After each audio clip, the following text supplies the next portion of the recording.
네, 서구 문명 모델은 육생살이라 수명을 다해 간다 하셨고요. 동북아 문명은 인생살이라 세계 문명의 롤 모델이 되어야 한다고 하셨는데요. 어떠한 정신 문화를 고취시켜 나가야 하는 것인지에 대하여 말씀해 주십시오. 네. 여기에서 이거에 대한 설명을 하려 한다면 서구는 왜 육생살이라 말하는 것이고 왜 동북아는 인생살이라 얘기를 하는 것인가?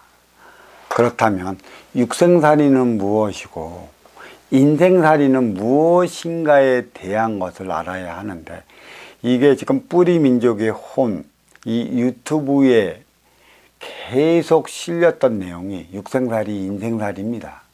육생은 나를 위해 살아가는 것이고 인생은 너를 위해 살아가는 것이고, 또 육생은 유권사를 위한 육생 물질 문명을 이루어내는 것이고, 인생은 인생살이를 위해 인기와 인기끼리, 영혼과 영혼끼리 만나 하나 되어 살아가기 위해 필요한 정신장 창출을 위해 살아가는 것이라는 것을 끊임없이 법문을 해왔습니다. 그렇다면 서구는 왜 육생살이 문명인가? 동북아는 왜 인생살이 문명인가? 해는 동쪽에서 떠서 중쪽으로 갈 때 환하게 비치는 것이고, 또 서쪽으로 가면 해가 지는 것이라, 해는 동쪽에서 떠서 서쪽으로 지는 것이고, 그건 남과 북은 중심잡이 질량으로서 자리한다는 것입니다. 왜 남과 북이 중심자리 질량인가? 남과 북은 사계의 변화가 그리 뚜렷이 일어나지 않습니다. 북쪽으로 가면 추워지는 것이고 남쪽으로 가면 더워졌다 다시 추워지는, 그래서 추위와 추위끼리 중심을 잡아주고 나가는 질량이 남북은 중심잡이 질량으로 자리한다는 것이죠. 중심잡이 질량은 생사여탈의 질량이라는 것입니다. 그리고 동에서 서도 해가 중천에 뜨고 지는 이곳은 그 위도 30도에서 45도 사이에서 사방에 따른 사계의 변화가 가장 뚜렷이 일어난다는 것입니다. 사방은 동서남북이요, 사계는 추나추동이라. 그래서 앞서 동서남북 중에 남과 북은 중심잡이 질량이라고 했던 것이고, 동과 서는 생장수장 질량이라 했던 것이에요. 동서로 넘어가는데 사방에 따른 사계의 변화가 뚜렷이 일어나는 만큼의 동쪽에 위치했느냐, 중쪽에 위치했느냐, 서쪽에 위치했느냐에 따라가 삶의 질이 크게 달리 나타나는 것이고, 남쪽과 북쪽의 끝에 살아가는 민족은 삶의 변화가 크게 일어나지 않는다는 것이에요. 해돋는 땅에 살아가는 민족은 12시간 밤의 기운을 머금고 음의 기운을 머금고 떠오르는 태양을 맞이하는 민족이라, 이 민족은 보이지 않는 빗물질 차원의 삶을 살아가야 하는 것이고, 해가 또 떠오르는 만큼의 해가 중천에 떴을 때는 유권사를 위한 활동의 주체들이 활동의 행위가 가장 왕성하게 펼쳐지는 것이죠. 해가 중천에 떴을 때 활동의 행위가 많이 펼쳐지는 것이 중쪽인 만큼의, 중쪽은 유권사를 위한 육생량과 하나 되기 위한 정신량이 교차하는 지역이기 때문에, 해가 중쪽에 뜨는 그쪽 민족은 그 어느 민족보다 교육이 활발하며 비즈니스 관계가 활달히 이루어지는, 또 소통이 그만큼 자유로워야 하기 때문에 자유로운 만큼의 질서를 잡아나가기 위한 에너지원이 필요한 것이죠. 그 에너지원으로 인해 갖고 해가 중천에 뜰 적에 활동한 왕성을 하면, 해가 질 적에 서쪽에 이르러서는 행위에 대한 활동의 결과물이 해지는 서쪽에 이르렀을 때 나타나야 하는 것이고, 해지는 서쪽에 이르는 결과물이 나타나야 할 것은 유권사를 위한 육생의 열마되는 것입니다. 하루의 결과는 저녁에 나타난다는 것이고 1년의 결과는 가을에 나타난다는 것이죠. 결국 하루의 결과가 저녁에 나타나듯 1년의 결과가 가을에 나타나는 것은 육건사를 위한 육생의 물질은 가을에 수확을 해서 겨울에 저장시키는 것이라, 하루의 결과물은 아침에 시작돼 활발하게 낮에 움직여 저녁 때 결과를 일으키는 것도 육생의 결과물이라는 것이죠. 이게 무슨 소리냐면 인기가 인육을 쓰고 인간으로 살아간다는 얘기예요. 보이지 않는 것은 보이는 것을 움직이기 때문에 보이는 것을 지향하는 것은 일안의 육생이요, 보이지 않는 곳을 지향해 나가는 것이 이 안의 인생이라, 인간은 이 안의 인생을 살기 위해 일안의 육건사를 위한 육생을 살아간다는 것입니다. 결국 육생의 에너지, 거기에 그 영양 성분은 뿌리에서 올려 보냈을 적에 가지에서 맺은 영양 성분과 정신량이 하나 되어 인류의 풍성한 삶의 에너지를 부과시켜 놓는 것이지, 뿌리에서 가지에서 맺은 육생의 열매에 영양 성분을 공급해 주지 못하는 만큼의 인류의 삶은 육생량, 그러니까 힘에 의해 좌지우지하는 삶을 살아갈 수밖에 없는 것입니다.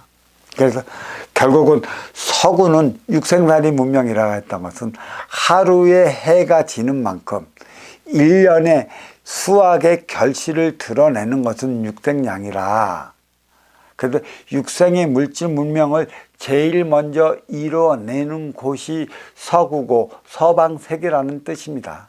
그래서 서방세계는 육생을 위해 살아가야 되기 때문에 지식적, 생각적 차원으로 육생 물질 문명을 먼저 일으켰다는 것이죠. 결국 육생 물질 문명을 일으켰다는 것은 인기와 인기끼리 하나 되어 살아가기 위한 에너지를 창출해 갖고 문명을 일으킨 게 아니라 인육, 동물육, 지기의 세포, 인육의 안위를 위한, 인육의 육건사를 위한 물질 문명을 일으킨 결과 육생 동물처럼 살아온 결과를 이루었고, 또 동물처럼 살아왔기 때문에 육건사를 위한 선천시대는 육생시대라, 싸우고 충돌하고 부닥쳐온 전쟁으로 점철된 피의 역사를 써내려왔다는 사실인 것이죠. 육생살이에는 육생살이를 위한 정신량이 자리하는 것이 인생살이를 위한 인생살이 정신이 자리하지 않는다는 사실이에요. 육생은 힘으로 자기를 과시하는 것이고, 인생은 더불어 도와 덕으로 자기 삶을 과시하는 것이기 때문에 육생과 인생의 차이는 이렇듯 엄연한 차이가 드러나게 되어 있어요. 해 뜰 때 행해 현장 사회로 출근해 해가 중천에 뜰 때 왕성히 움직이고 해질 무렵에 하루의 결과물을 이루어내는 게 육생량이고, 육생량의 결과물을 이루어냈다면 하나 되어 나가는 화합의 질량, 정신량을 마련해야 하는 것이고, 이거는 그 에너지원, 가정은 에너지 충전소로 자리하는 이유와 사회는 행의 현장으로 자리하는 이유가 여기에 있습니다. 사회는 너를 위해 살아가는 곳이라고 했고, 가정은 나를 위한 곳이라고 했습니다. 그래서 사회는 너를 위해 살아가야 하는 곳인 만큼의 구속된 장소로 한 것이고, 가정은 나를 위해 살아가야 하는 곳인 만큼의 나를 위한 장소라, 인간에게는 동전의 양면처럼 양심이 작용한다고 얘기를 했습니다. 모든 삶의 이목이 집중된 만큼, 집중된 곳은 나를 구속시키기 때문에 구속된 만큼은 나는 올바라야 한다는 것이죠. 남의 이목이 집중하는 만큼의 너를 위한 삶을 살아가지 않으면 나는 왕따를 당할 것이고, 나는 외톨이가 될 것이고, 나는 더불어 살아가는 자가 되지 못할 것이기 때문에 어찌해든 내 앞에 온 인연과 하나 되어 살아가기 위한 노력을 아끼지 않는다는 것이고, 이렇게 살아가다 보면 에너지원이 모두 소실되게 되어 있습니다. 그러면 소실된 에너지를 충전을 하기에 해가 지면 하루의 결과물을 가지고 가정으로 퇴근을 하는 것이죠. 가정이란 에너지 충전소로서 나를 위한 자리인 것입니다. 나를 위한 곳은 만인의 이목, 세인의 이목을 벗어난 곳이기 때문에 나만을 위한 곳이고, 나만을 위한 곳이기 때문에 에너지 충전소로 자리한 것이라, 여기에서는 세인의 이목을 받지 않기 때문에 그 어떠한 행위를 해도 누가 뭐라 하지 않습니다. 왜? 보이지 않기 때문에. 보인다면 누가 뭐라 하는 곳이죠. 그래서 나를 위한 장소가 가정이고 너를 위한 장소가 사회라는 상반된 조건은 상충이라 얘기할 수 있고 상극이라 얘기할 수 있지만, 상극과 상충을 하나로 이어나가는 게 정신량이라는 것이죠.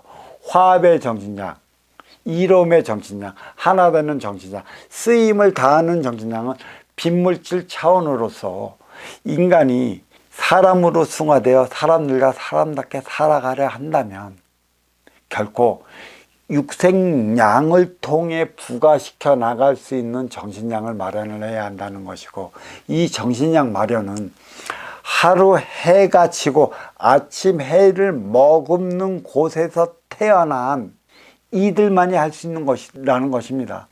하루 24시간 중에 12시간은 해가 지고, 그 해가 지는 12시간 동안 가정에서 에너지를 충전해 행의 현장 사회로 진출하는 만큼의 너를 위해 살아갈 수 있는 조건이 주어진다는 것이에요. 결국 해지는 서양은 서구로서 육생살이 육생 문명을 일으켜 왔습니다. 그래서 지금 선천에서 후천 시대로 넘어가는 업그레이드 시대고, 이 업그레이드 시대도 1대 36년 3대 108년이 끝나는 무렵이 2024년쯤이라 육생살이 서구 문명 모델은 수명을 다해 간다고 얘기하고 있습니다.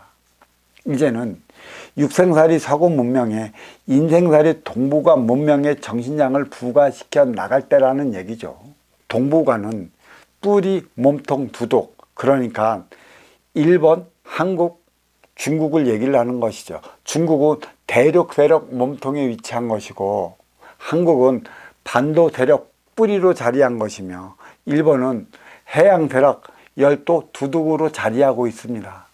이 중심을 잡아 나가야 하는 게 뿌리 반도라는 얘기죠. 결국 뿌리 반도는 위로는 대륙 세력 몸통이 자리하고 밑으로는 해양 세력 두둑이 자리함으로 인해서 해양 세력과 대륙 세력의 중심을 잡아 나가야 하는 게 뿌리 반도의 위치라는 것이고, 결국 가지에서 태평양을 건너 두둑을 통해 뿌리로 들어온 게 서구 육생 물질 문명이라는 것입니다. 태평양은 가지와 두둑의 사이로서 하늘과 땅, 천지 차이로서 자리하고 있음을 알 수 있다는 것이죠. 바다 건너 두둑을 통해 서구의 육생 물질 문명이 뿌리로 들어왔고, 뿌리 반도는 서구의 육생 물질 문명을 받아갔고 다시 몸통 대륙으로 올려줌으로 인해 갖고 1988년 전후로 인해 갖고 몸통 대륙은 육생 물질 문명을 장족의 발전을 이루어 왔습니다.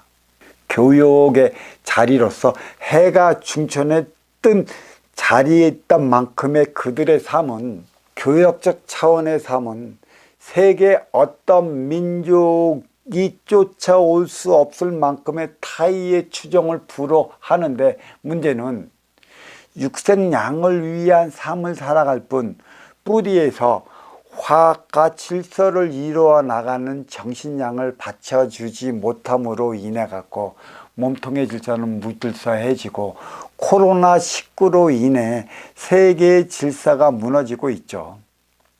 특히 무엇부터 무너졌냐?